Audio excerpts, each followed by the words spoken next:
over the right as well. Not worked. He may have the top one. Didn't quite have the angle he wanted to. Just keep an eye on them. Just got him. I thought that headed slow.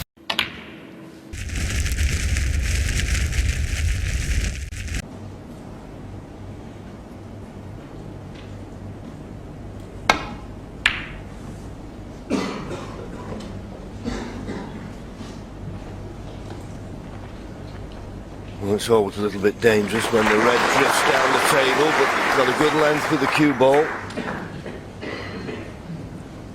And even if Stephen could get past the brown to this red in the middle of the table, it could cut in the right middle, but sorry, the left middle, but he'd be running into other reds. It'd be a very dangerous shot to play.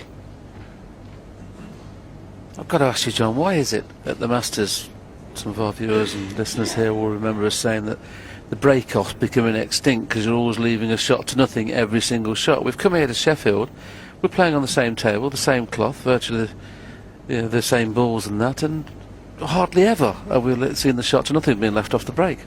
Well, I think the players, but because we've been talking about it so much, and of course there's nothing worse than breaking off and leaving your opponent a pot on, so they've probably been working on it in practice, how to get the break off. I know Ronnie's been working very hard at his break-off shot.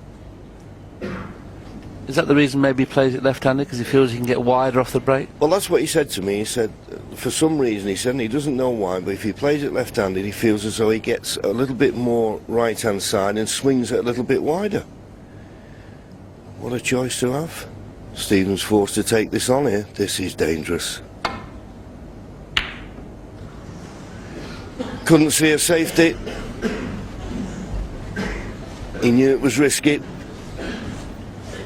but sometimes you just force into playing the pot.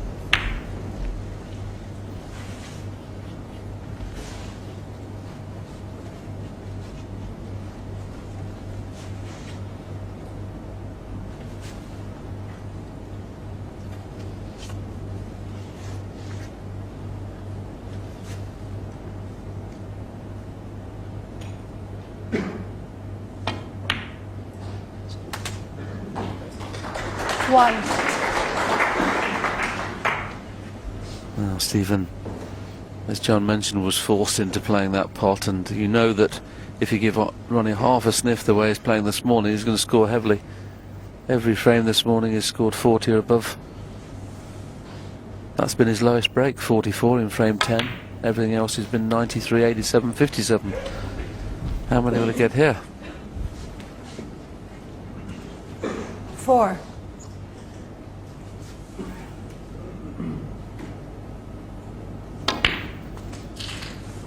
5.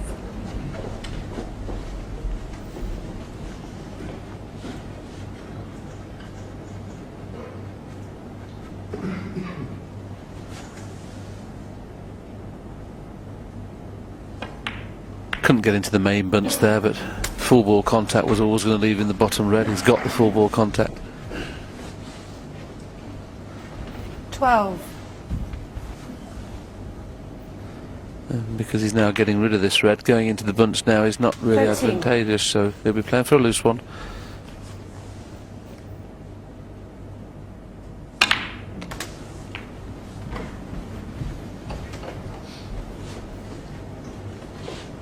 $20.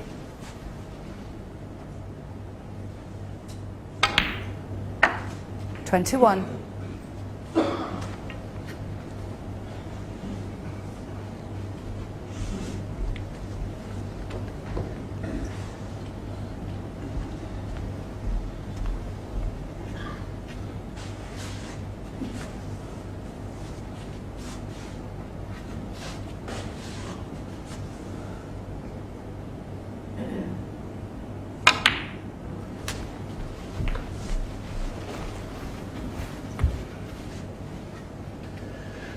28. Now, what sort of an angle has he got? Well, he's playing bottom and follow through, so back for the black.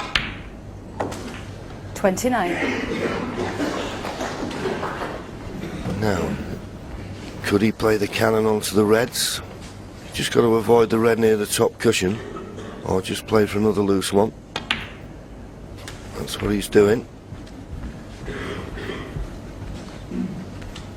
Always had to 36. judge the pace well there, because it wasn't obvious the red, but he's nicely on this. Up for the blue. 37.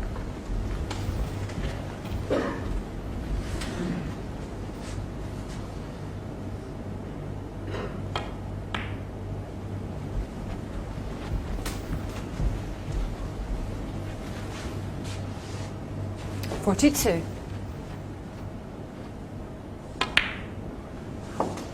43. That's exactly where he didn't want to finish. That's why he's taking the pink now, because he can't get onto that red. Playing the pink, of course, means that red's going to be available that's loose. This is the key shot now, the next one. Position on three-quarter ball pink into the middle to open the reds, or half ball black to go into them from one cushion into the 49. reds. Just coming around to look whether the value is to play the three-quarter ball pink. From this instance, I think that's the best value, because you'd be pushing a red over the left-hand corner and possibly over the right-hand corner if you play the pink three-quarter ball. So always, you've got to look at these kind of things, where the reds are being pushed to. And that's the reason he's left the three-quarter 50. ball pink. So the one on the extreme left of the bunch will be pushed towards the left, and he'll be hoping he pushes one over the right as well. Not worked. He may have the top one. Didn't quite have the angle he wanted to. Just keep an eye on him. Just got him. I thought that red had slowed down. He probably hit it a fraction hard. Yeah, and he could have done with hitting the join of the two reds rather than just the one red. And he had to put a bit of backspin so that the cue ball didn't stick on the red, but I think he's got one to the left corner. There you see it. 57. Not far from the winning line in another frame.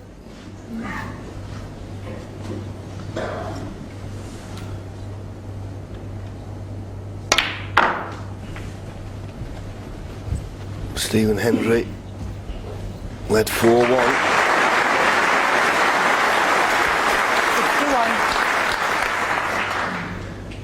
51. Could be 8 in a row. Has he got an angle on this red? Just enough. 62. And just slotting them in as though they're over the pocket. That was a difficult shot made to look ridiculously easy.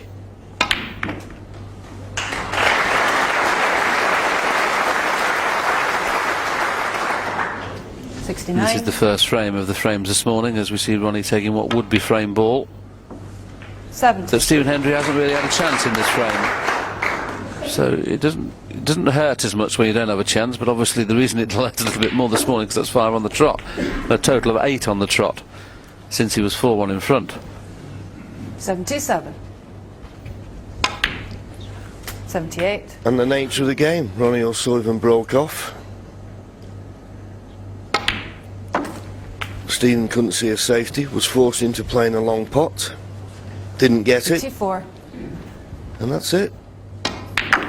So as we say, no matter how good you are, when the other man's at the table potting balls, you can only watch.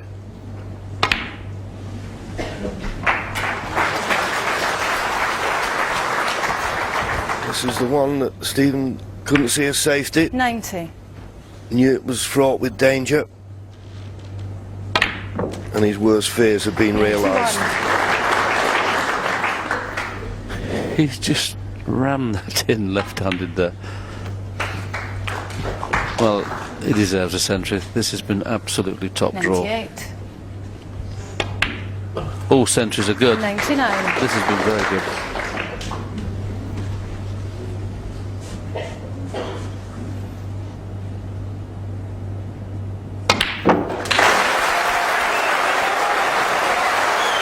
And there you go.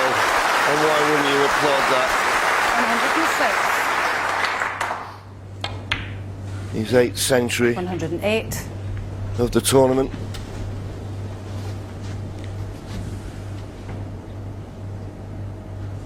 And the 54th of the tournament. 111. The record stands at 68 in the tournament. 115.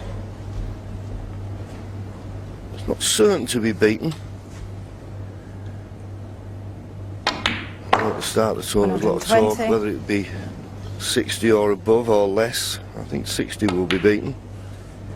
But this has been a 126. masterclass in break building. Poetry in motion. Absolutely superb. Stephen Hendry, nothing anybody could do about that. Good break off from Ronnie. Stephen made a mistake. Ronnie clears up.